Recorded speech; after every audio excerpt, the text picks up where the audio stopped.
Welcome to the Gita In Action podcast. My name's Radha, and I'm here with our family of seekers. It is a big day for us. It is our 2 year anniversary. Actually, technically, our 2 year anniversary was yesterday, but because of the way the days fall, we're celebrating it today. Our 2 year anniversary. That means we've been at it together studying the Bhagavad-gītā every Monday and Thursday for 2 years. And it's been really transformational. Definitely for me, and I hear from a lot of you the same. So it's been such an honor to walk this path with you. And Krishna's preparing us, preparing our hearts for service. And we're grateful. So, a couple things before we start. We have officially 11 days left to get the early bird special for pilgrimage. So, if you haven't yet put a deposit down for that, please do that. All you have to do is just put a deposit down and then you can pay off the rest just before the trip. So, to register, you don't have to, pay everything up front or anything like that. So that's on the website, consciouscollectivelife.org. You can check out our pilgrimage. Our whole itinerary is up there. If you have any questions, please reach out to me. Um, your life will be changed after this trip. That's all I can say. So if you're thinking about it, this is your little push to just do it. And there is 0% chance you will regret it. Even if it's a little bit of a stretch for you, I could guarantee that. I don't guarantee a lot of things. I'm not a person that just like talks, but I could guarantee that you will not regret it. Um, okay, so today, in honor of our special day, we're going to do a couple things. We're going to do one verse. We're going to talk about verse 22, chapter 13, verse 22. And then I was hoping we could do something a little bit special to kind of commemorate this day.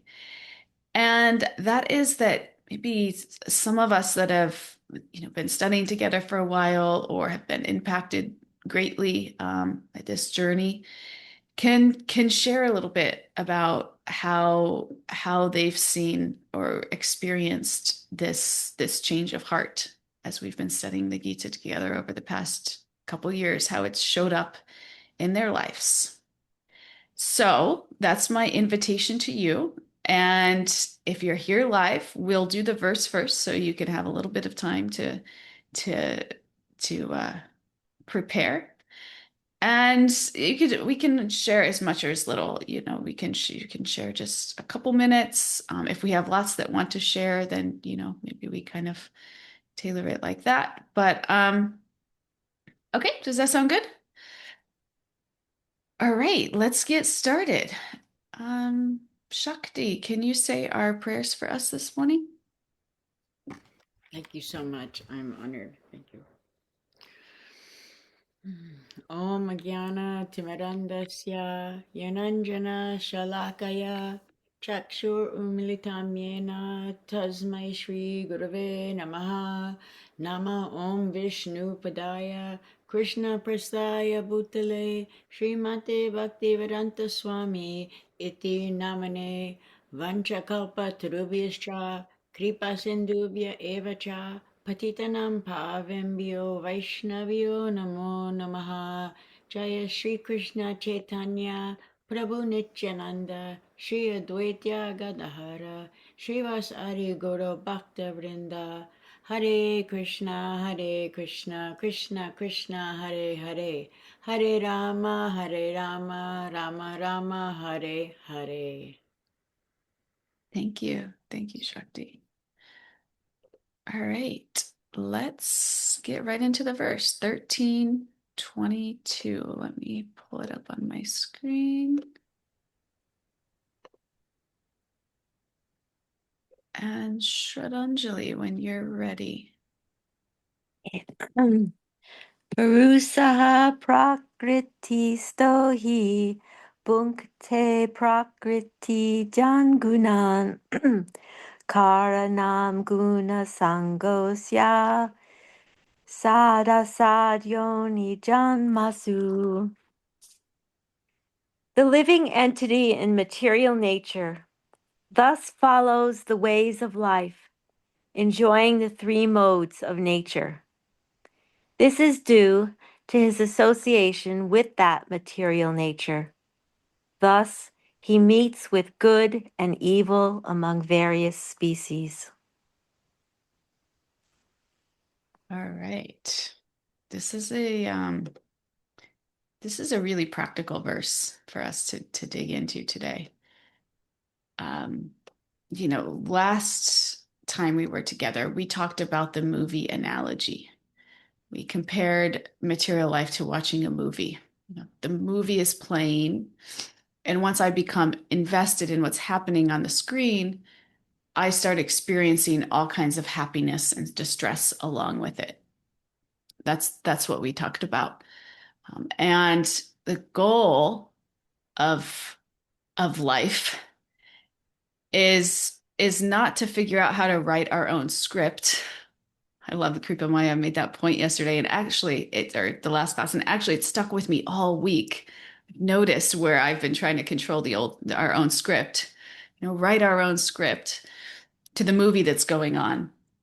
But the goal is to realize is to get out of the movie entirely, to get out of the infatuation with what's happening on the screen entirely. That's the goal, to realize that it's just a movie. And so this verse is taking that one step further. This verse, so we're in a movie theater. Now we can imagine, instead of just watching the movie, that we're putting on like a virtual reality headset, and you become so absorbed in the game that's on the headset that for a moment you forget that you're even standing in your living room.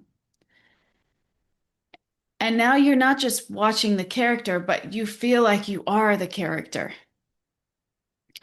Something threatens your character and your heart starts racing. Something good happens and you're excited. Something goes wrong, you're upset. But the whole time, there's another reality about you that you've temporarily forgotten. And Krishna's telling us here in the Gita that something similar happens to us. Because the soul desires to experience and enjoy material nature. And then what happens is it becomes so absorbed in the particular body that it's in, and the identity that it's been given, that we actually start thinking, like, this is me. Not I'm experiencing this body, but we start thinking I am this body. Not I'm playing this particular role right now, but this role is who I am. I was just watching, I don't know if you guys follow this Hayden Panettiere. I think that's how you say her last name. She passed away this weekend. Really sad. But there's lots of like different clips that are now coming up on my Instagram about her. And in one interview, she was a famous actress, by the way. She's been acting since she was like 1 year old. I think less than 1 year old. She's been acting her whole life. She died at 36. And in one of the interviews, she said something like, it was very confusing for her acting because she would have to like show a lot of emotion. She learned that she could like cry on cue from a very early age. And the way that she did it was really just thinking of really sad things. And when she was a kid, it was like her dog died. But then as she got older, it was like darker and darker things. And she'd get so much accolades. Like people would just be so like impressed, but meanwhile she's experiencing this really, really dark thing. And something that she said that I thought was really interesting is that over time it became difficult to like discern where her role ended and her real life started. Like it just started to like mesh together. And I thought this was so interesting. And we see actors and actresses have hard times. It's a tough industry. It looks very opulent, but the reality is so many of them suffer. But I thought this was a really interesting thing, that she gets so over involved in the roles. And that's what the Gita is telling us here. We're actually all doing that in our quote unquote real lives. Because we have this real life and it is real. Our interaction, this is real, but it's also temporary. And there's a part of us that is eternal, that is not material. And because we're so involved in all this temporary energy around us, we forget about that. We forget about who we actually are. And when we start to really connect with who we actually are and live from that place, this is where we actually experience the greatest fulfillment and connection that is available for us in this life and the next. But when we over-identify with our temporary roles and identities, we suffer. We experience happiness, we experience distress because these roles are temporary. And it's the nature of material energy. And as we've said so many times before, the soul is longing. The soul knows that it's eternal. It's longing for that which is eternal. And therefore it can't be satisfied when it's overly engrossed in material energy around us. It's not going to find its truest satisfaction there. The satisfaction it finds is by definition going to be temporary. But when it turns back to its creator, when it turns back to source, that's when it actually experiences that eternal bliss that's much deeper than just a temporary knock of happiness that we get in this world. And so that's the process here. But then what happens is something else happens on top of this. This is layered, this experience. We don't just experience material nature. We start developing preferences within it. So I think Ayurvedic says like increases like. We start developing preferences, like I like this, I don't like this, I want more of that. And then what happens is the more that we associate with certain experiences, the more attached we become to them. So there's this cycle. Desire leads to association. Association leads to attachment. Attachment leads to further association. So it's like you go into that movie, you see a horror movie, and maybe there's just like one scene in it that's a little bit graphic, and you're kind of attracted to it. So then the next movie that you see, you select one that has maybe a little bit more like that, until before you know it, like you're just on full blown like horror movies. You're seeking them out. Like this is how the material energy works. We see this all around us. Some of us probably more than others. I know I have a super addictive personality. So I know like whatever I start and I'm like a little bit into, it's like give it some time and I'll be like full blown, like completely enthralled by it. And those of us that have that kind of intense personality sometimes have to be a little bit careful what movies we're introducing into our lives, because this happens to everybody. But if we choose the wrong movie, it can bring us to places we maybe don't want to go, don't want to be. I did this with working out. This is in the mode of passion. Got so into working out that I actually like messed up all of my hormones and had quite a hard time like with fertility in my older years. So these things, this is the way of material nature. We have to be careful. Actually, I know I've developed a little bit of like interest in this Hayden Panettiere thing this week, but she had a boyfriend who was very abusive, and he went to jail for abusing her, and she went to the hospital. It was a really bad situation. Anyway, after he got out of jail, like she started associating with him again. And people look at that and are like, this is so crazy. And I don't know if you've ever been in it. Like, I know I've been in a little bit of a situation, where somebody was pretty toxic. I won't go into the details of the abuse, but it was pretty bad. And I did that same thing, like took them back. And this is natural. It's easy to look and judge, but the reality is that we're programmed like this. We start to desire leads to association. Association leads to attachment. Attachment leads to further association. If you think this won't happen to you, you're wrong. Because it will. And not everybody will, choose a horror movie. So that's good.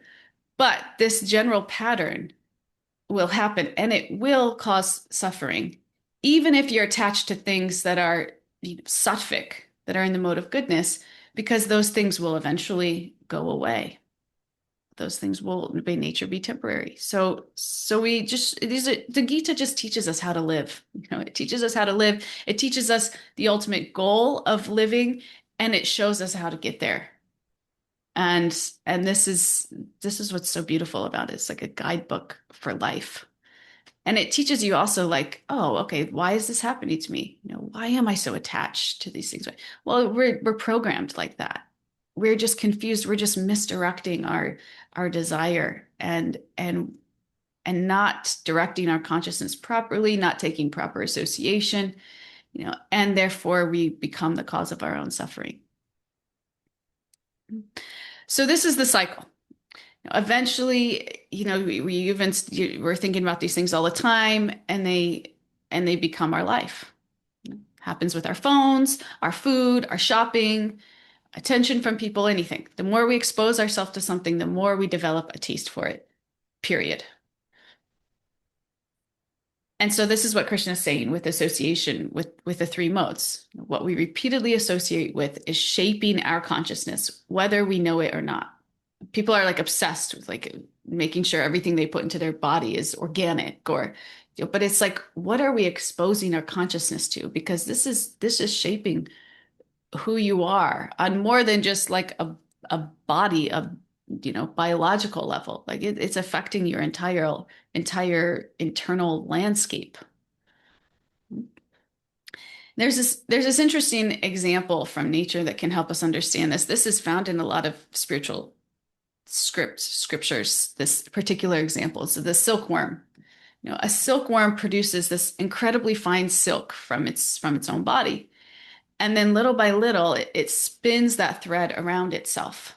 One thread, then another, until eventually it's completely surrounded itself in a cocoon. And this is such an interesting image for material attachment, because nobody necessarily has to come along and tie us up. We create our own entanglement, one desire at a time. I need this. I need people to see me this way. I need this relationship to go the way I want it to. I need this amount of money to make me feel secure. It just goes on and on. And one little thread doesn't seem like much, but then there's another, and then there's another. And eventually we just become completely wrapped up in the very things that we thought were going to make us happy. So something that's just started as like, I can enjoy this, eventually can become like, I need this to be okay. And this is when enjoyment starts becoming attachment. And the difficult thing about it is that we're building our cocoon out of temporary things. People change, bodies change, circumstances change, possessions come and go. So the more that my happiness depends upon something temporary, the more fear that naturally comes along with it. Like, what if I lose it? What if this person leaves? What if things change? What if my plans don't work out?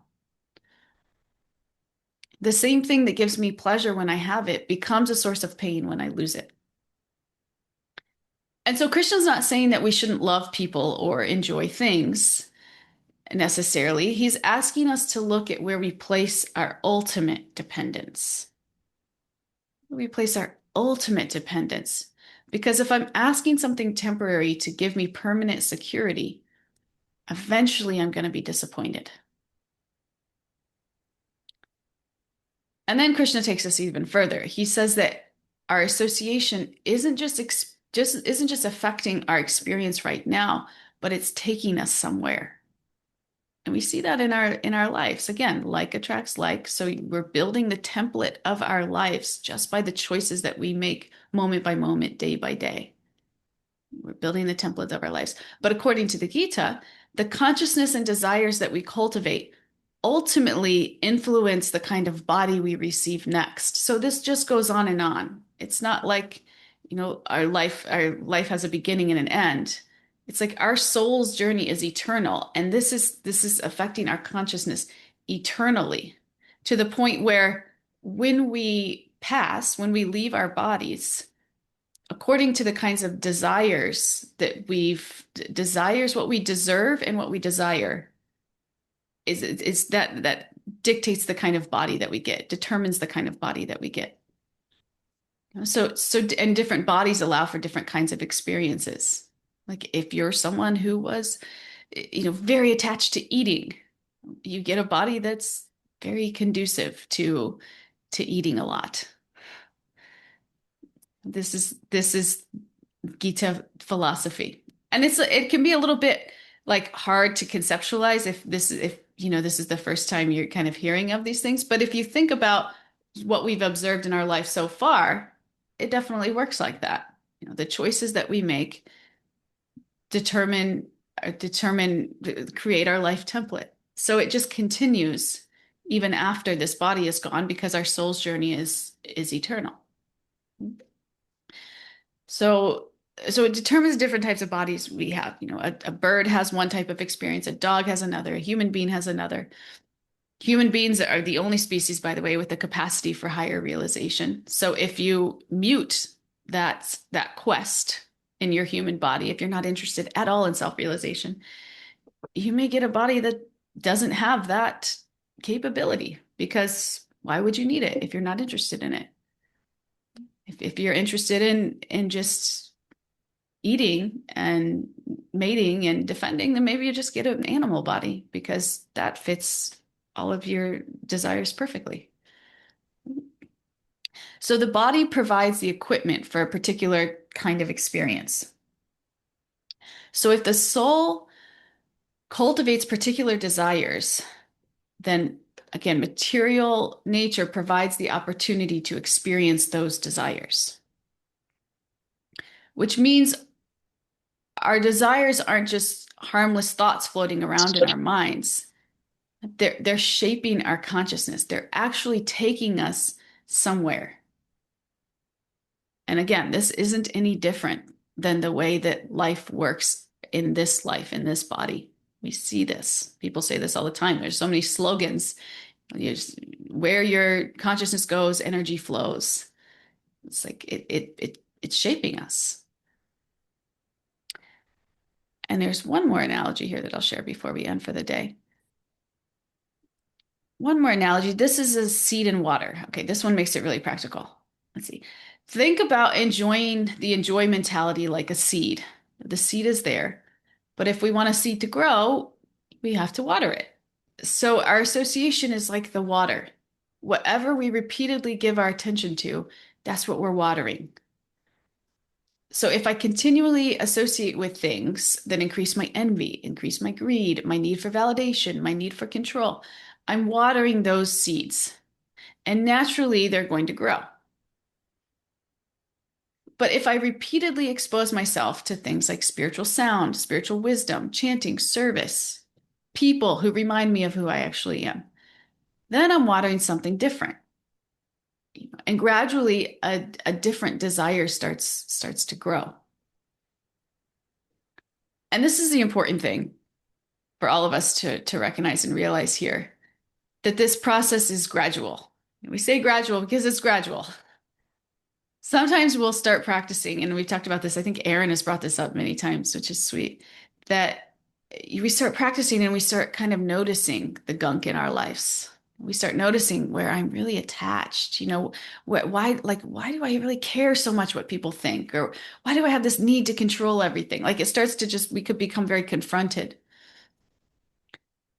And the truth is, those are the things we've been watering for lifetimes. And until we're exposed to maybe a different way of being, those things are just normal. We don't even think twice about them. We don't feel like it's a problem that we feel that we need to control everything, unless we've been confronted in a big way. But a lot of us just like coast by and in like survival default mode. And some of these like weeds, so to speak, we don't really even notice that they're weeds. Because we don't even have an appreciation for the real flowers that are possible. So we just think, oh, okay, well, that weed, it's producing a couple tiny little flowers off of it. Maybe that's just normal. But once we see a garden full of beautiful flowers, then we know, oh gosh, mine is full of weeds.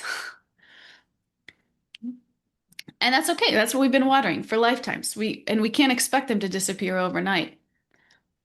And spiritual life isn't about waking up tomorrow and suddenly having no material desires, but it's gradually changing our taste, gradually changing our taste.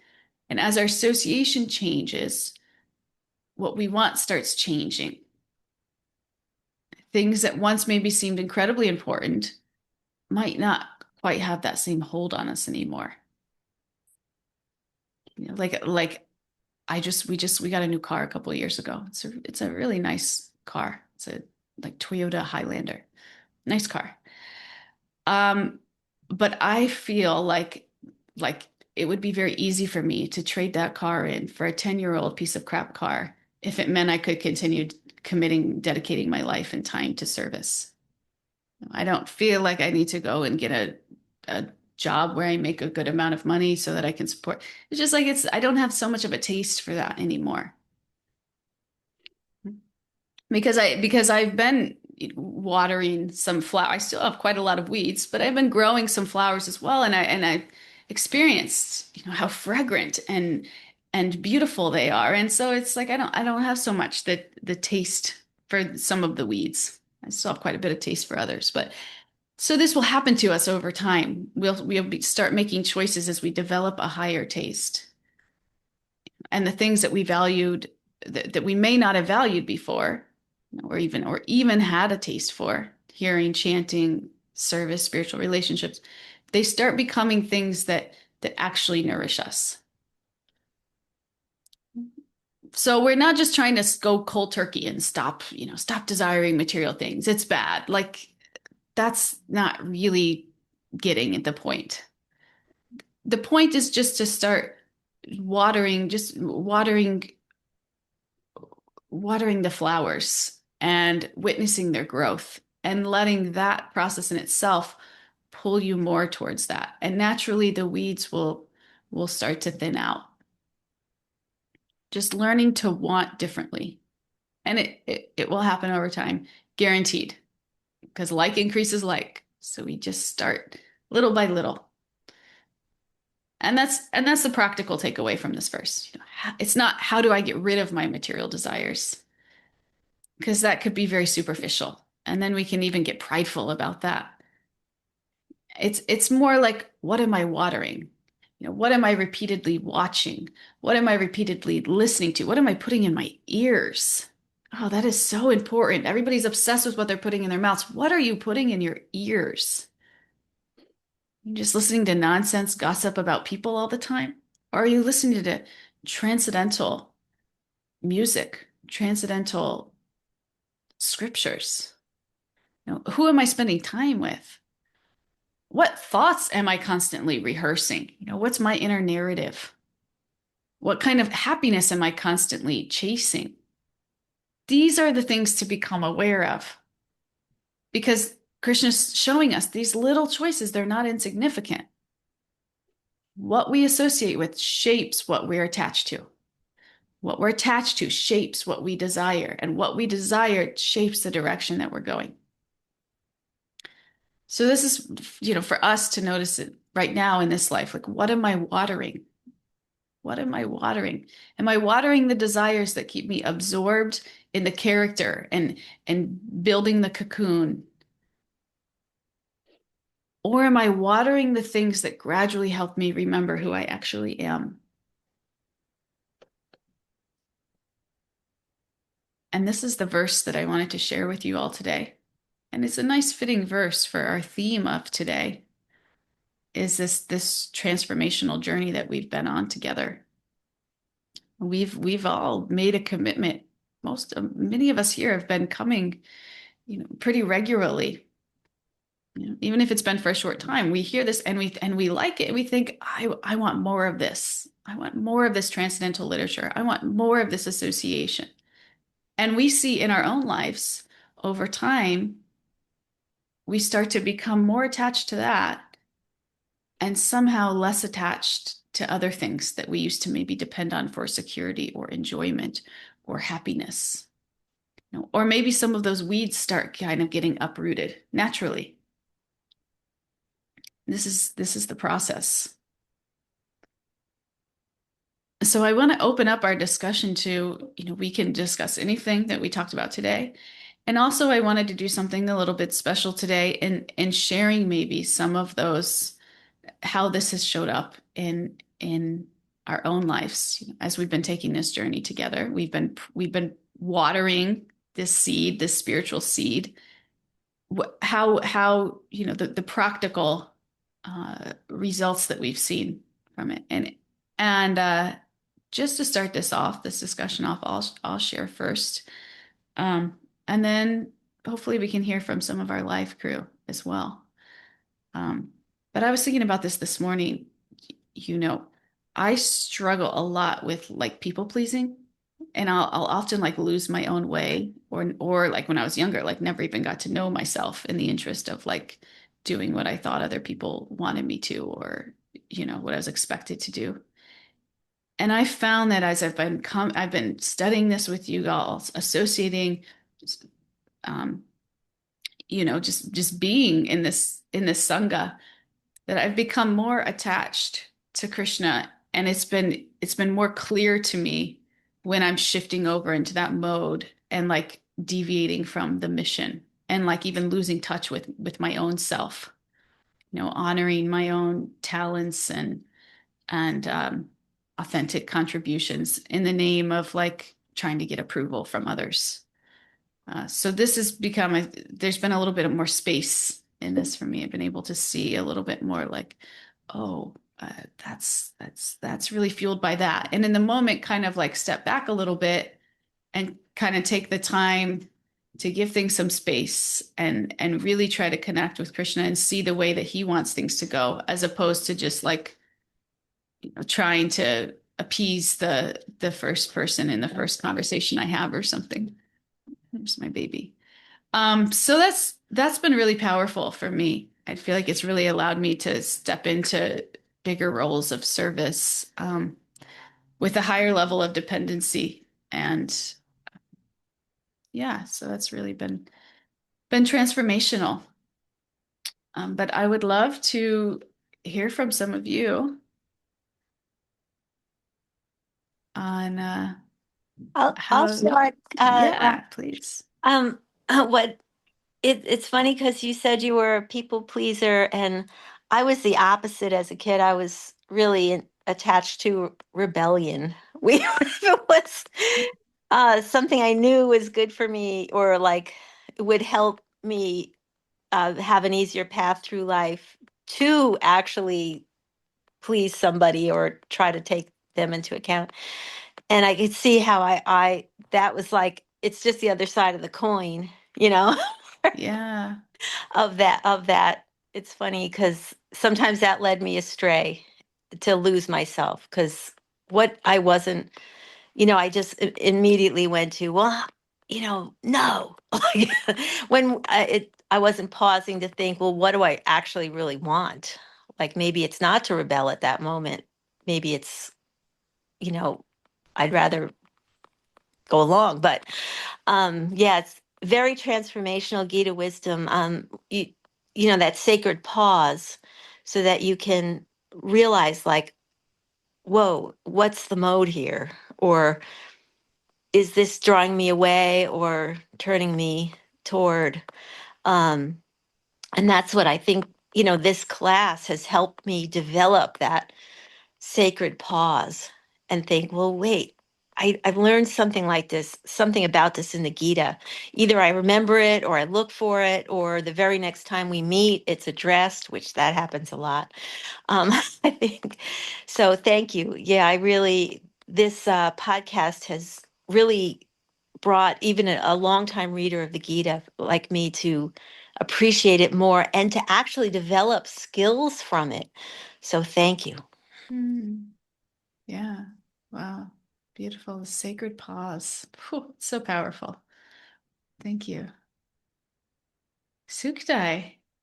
We don't get to hear from you very much, so this is a treat. Yeah, I like to listen to everyone.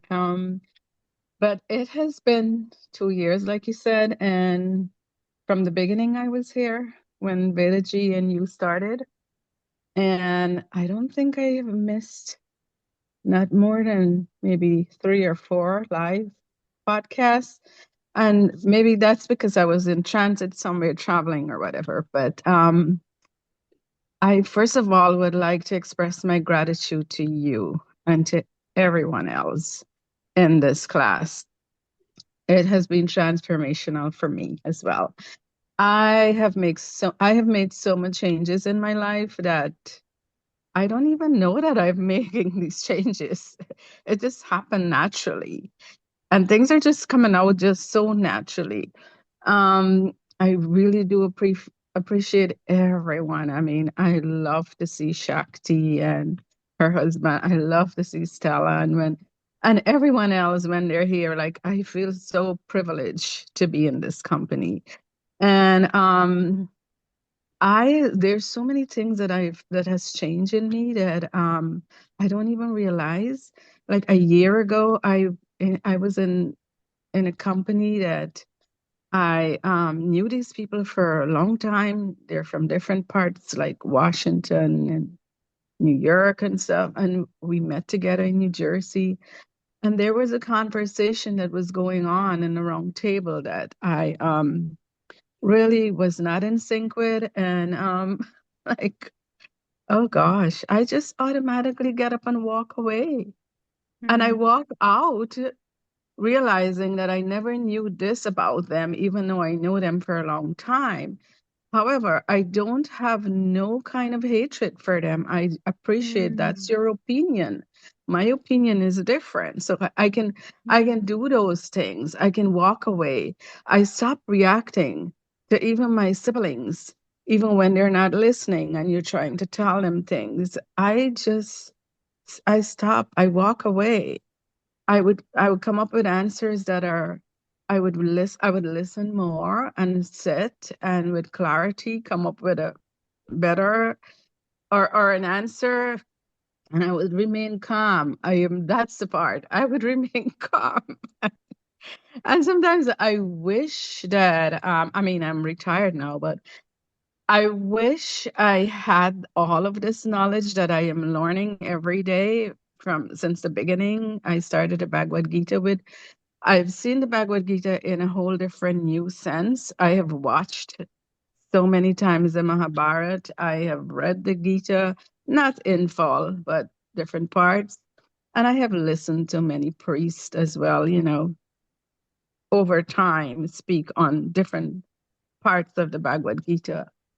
And I have never seen it the way it is presented in this group, the reality of it, the way it applies to our daily practical life. And like I said, I wish I had this knowledge when I was practicing. I would have put everything together and look at my and look at the baby in the utero in a whole different way. Like, it's like I always I in my latter year I try to practice more holistic way. And like a patient comes in and if they're like, oh my gosh, I have this headache, I straight away go straight with my hands to do pressure point stuff and all of that. Sometimes I would take up so much time, not realizing I have so much other patients waiting and all of that, So it's like I am saying I also learned to speak up. I was like that people take advantage because I do so much. Every time you ask to do something, I always do it. And it takes a toll on you and I have learned to speak up in a nicer way. I'm calmer. I am like I said, not reacting anymore. And I always look like you, like I had said, you came from a scientific background. I always like to look at the pathophysiology of things, and now to put the spirituality into that together with it, it would have been so enhancing for me. But Mm. there's no regrets. I love what I did. And I am just loving this class. It's very compelling. It doesn't matter where I am. I could be driving my grandkids to daycare or school and I have it on. They'll be talking to me and I'm singing to them and I'm still listening. So it is, I don't know, it's life changing for me. And I am already thinking that when you're done, what am I going to do? It's like, I just feel like Mondays and Thursdays I have to, and on Saturdays I'm with Veda G. So it's so nice. I felt really privileged and I'm very, very grateful to every single one of you here. So thank you so much, Radha G. Mm. Thank you, Suktai. So nice to hear from you. Such a sincere soul. Thank you. Nancy. Hare Krishna, everyone. And first, I'll offer my obeisances to you, Radha, that this podcast would not mean what it does to so many of us without your beautiful guidance and the work that you put into really curating each and every verse. I'm relatively new, not new to the Gita. I've studied the Gita for quite some time and different things, but new to this podcast. Maybe, I don't know. Maybe it's been 4 or 5 months. I'm not sure, but I've gotten hooked. But I kept on some things that came to mind when we were speaking was the mental struggle that I had had all my years by other people's scripts Mm. and how they were always trying to pull me into um, different roles and insisting that I was part of their script in a way that perhaps wasn't such a good thing when thinking about business. This is how I'm supposed to be. I was, you have to do this job, you have to do that. And I was, awfully uncomfortable, especially in my working life, until I formed my own company. And then I was my own boss. And then I was able to say, I have a direction, a dharma with this work that's I'm comfortable with. But still, even, as a mother, my desires have changed in each phase of my life. Um, there was a point in time when I was hooked on these somewhat gruesome, dark Danish and Swedish mysteries, reading them, and I was like, what was going on with me at that point in time? But and the way that you explain each of the verses and the time that you take with each verse has been very important to me because I've taken a lot of classes where perhaps this is a class on a chapter and you have maybe an hour and a half on a chapter, but not the depth of the verses.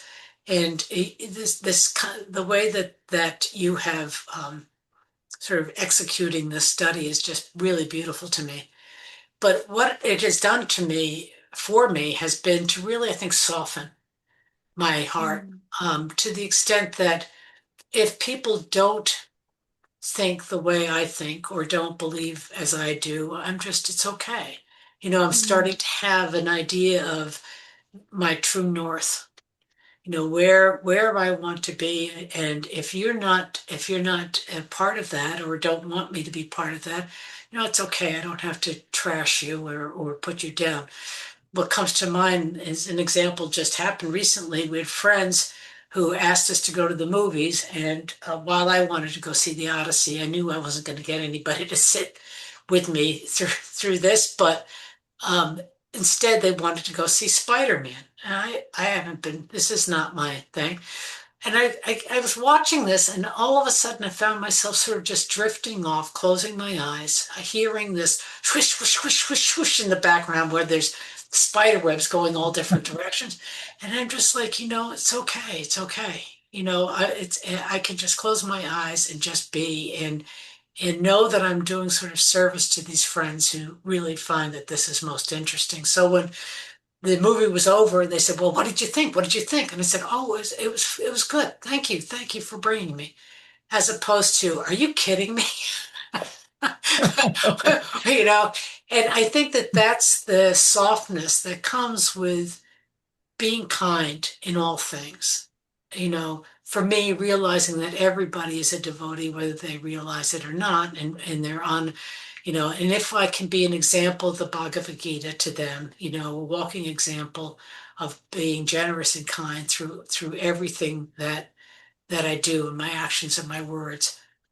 Um, that's the lesson that this podcast delivers to me. Thank you so much. Hare Krishna. Wow. Thank you. Thank you. And that's so important to develop this broad-mindedness. If we really want to be lights for the world, we have to be accepting and loving to the world. It's not just about us and our practice. And that's we're again not really getting it. So we have to be able to meet people where we're at. And as we study, the Gita meets people where they're at. If you can't do this, do this. If you can't do this, do this. You know, Krishna doesn't say, if you're not at the highest level, then you're done. You're not worth my time. You know, he doesn't say that. So yeah, thank you. I relate a lot to that as well. Thank you for sharing. Kay, would you like to share anything with us? Sure. I thought Martine wanted to say something. I think she's driving. I think she commented that she's driving, so she can't Oh, speak right now. Yeah. okay. I think, we last week we were riding in the van 12, 13 hours. And I used to be like that in the past, where people pleaser, just talking, laughing, carrying a conversation just to please others, the other family members and all. But this time I was so calm, and I had my headphones and I was listening to Bhagavad-gītā and to the lectures, and I was listening to Nancy's lecture that I had missed on Monday, not lecture, her story, and then Stella's story, and all these stories, they are so uplifting. And you guys have opened your heart to us, telling us so many details about your lives, and that is so warming, that is so connecting. Even if we don't meet, it's like, wow, you guys have been through so much, and nice to know all that.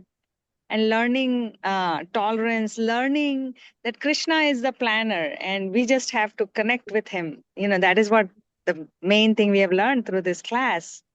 So that and all these small, small things are changing the way we think, changing the way we are behaving, and that is helping. I came late to the class because I was enjoying Amarendra Prabhu's one of the songs that he's preparing the audience for Janmashtami. And it was so nice. And so because of this class, I got into so many other spiritual things that it's like a Chappan Bhog. Chappan Bhog is so many things I'm getting on the plate, and I'm enjoying, I'm relishing. So thank you. Hare Krishna. Thank you. Thank you, Kay. Love Kay. She's such a little ball of energy. Thank you, Kay. Katie G, would you like to share with us? Yes, Hare Krishna. I just had a sweet memory of when we were meeting in person and Kay in her Krishna costume. And yeah, just how we can all really embrace this together. And it's so joyful to hear how everybody shares sort of kind of relate and kind of touch on each other. And I think it's inspiring to others who may want to join us, and for all of us to, of course, keep going. I mean, which is clear. Because yeah, there's such powerful changes and help with it. And I feel very grateful because before this, I had read the Gita, but not like the full Prabhupada version, like not all the purport, you know what I mean? Like more of the verses, not all the purports. And I had done a couple of like short course like highlights courses, which were great. But yeah, I totally agree that it really is impactful to go so slowly and, distinctly through each verse. Yeah, and how like important that is really, to kind of feel like you've really read it, or I mean, that might sound funny, but you know what I mean. Yeah, and I feel like it has a really good title because Gita in Action is is really what I see more and more over time. Um, where we can really have this experience of what what what's said in there. It's like it like reveals itself and opens up and keeps building, and then we can look back over time and say like Kay just said, Krishna is our planner, and really have this experience that we can leave things more up to him. We can relax more. We can just our faith can be so strengthened because of our lived experience. I think is what I'm trying to say. And as usual, I'm driving, so I'm sorry, I'm a little two minds at once. But yeah, I just kind of feel like I don't know what I would do without you guys and without it. And I really appreciate it. Yeah. So it really fills my heart. And I think the association is so powerful and our friendships are really special. So yeah, thank you all so much. Hi, Ball. Hi, Paul. Thank you, Katie. I'll share a little. Please, please. I was hoping you would. Yeah, just to start, yeah, thank you so much for this class. It's in the beginning there was so many misconceptions for me that were just being shattered, and I was just like gaining so much clarity, really being able to go through the Gita verse by verse, just giving me so much clarity on events in my life and misconceptions that I've developed from growing up in the movement, but never really having a teacher or a study. And so I really remember that from the beginning. And then now I think overall, looking at the past 2 years and how many changes I've gone through. I mean, I've changed my job, I've increased, my chanting, and I've really sincerely prayed to like have more association, to be able to do more service, and just really seeing how much Krishna has reciprocated.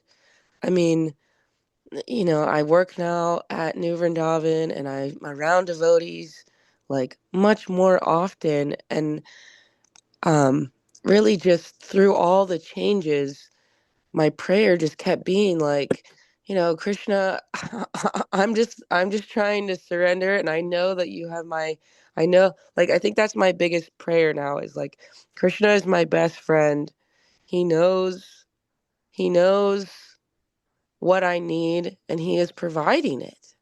Like, really believing he's providing what I need for my highest good, and to just really take shelter of that through all the different changes that come, through all the things that come. I mean, it's still a practice. It's not like this is like something completely self-realized at all, but it's like to go back and to remember that and to practice that. And having this class helps me go back to remember that. And then like looking back at where I was to where I am today, and I'm just like, wow, I'm surrounded by devotees now. Like, that's amazing, And I get to just like think of Krishna more and more, and um, yeah, I'm really just developing gratitude, more and more gratitude for that, and now my prayer is like, don't let me become complacent. Keep it fresh, keep it new, keep me yearning to take it higher, take it deeper. And yeah, I think my biggest change is just trusting that Krishna will provide. Krishna has a plan. I don't have to overthink and over worry and stress. I still do, but leaning back to that prayer and taking shelter of chanting and hearing, um, really helps minimize how long I overthink and overstress. So yeah, that's probably my biggest change. So thank you. Wow. Thank you, Mariah. Beautiful share. And Anita, we'd love to hear. Hi, good morning again. Thank I'll be quick. So, my journey also started with Veda G more than 2 years ago. And like I've said a little bit in the past, that my journey is a bit different because I was brought up with the entire Hindu philosophy, not just Krishna, but all the other deities. And that was my path and is my path. Um, Growing up, my life has kind of been straightforward, where I was always a good person, from my perspective, of course. Didn't do harm to others, always about goodness, didn't indulge in a lot of stuff. I was brought up very protective because I'm the last child of 9, and my brothers were really protected of me. In fact, yesterday I was talking to one of my cousins back in Guyana, and he mentioned that, oh, your brother was really strict with you. And I said, yes, maybe over strict. And he was like, oh, but it's a good thing. It's a good thing. So I was really brought up very reserved.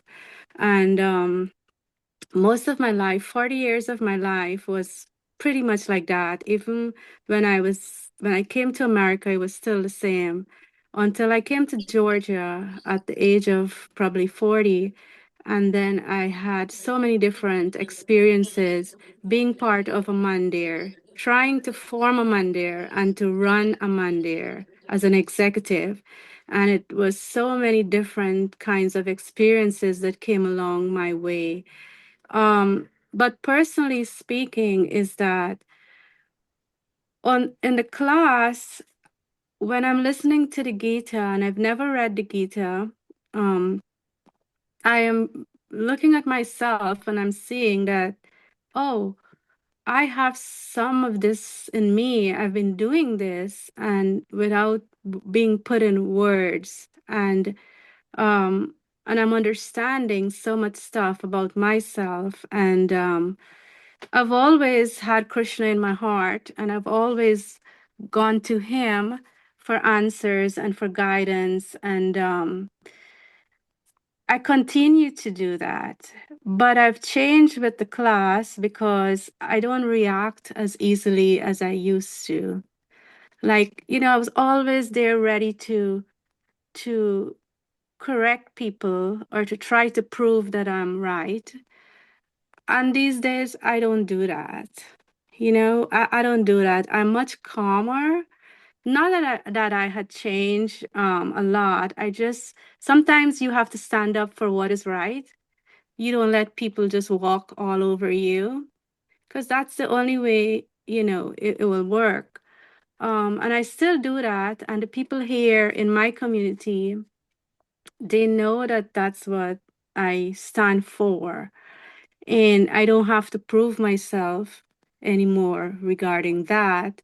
But as an individual, and I look at all of you here in the class and I say how blessed you are, because you're on this path where you're totally focused on Krishna and getting to him, which I am not. And it's my own, I'll get there. I always refer to you, all of you. Sometimes I take whatever something I learn, and if I can share it with the others at Mandir, I do share it. I do share it. And I do let them know that we're worshiping the same Krishna, but look at the path that they are on and look at the path on which we are on. It is so totally different. You know, your path, this path here is so much easier than ours.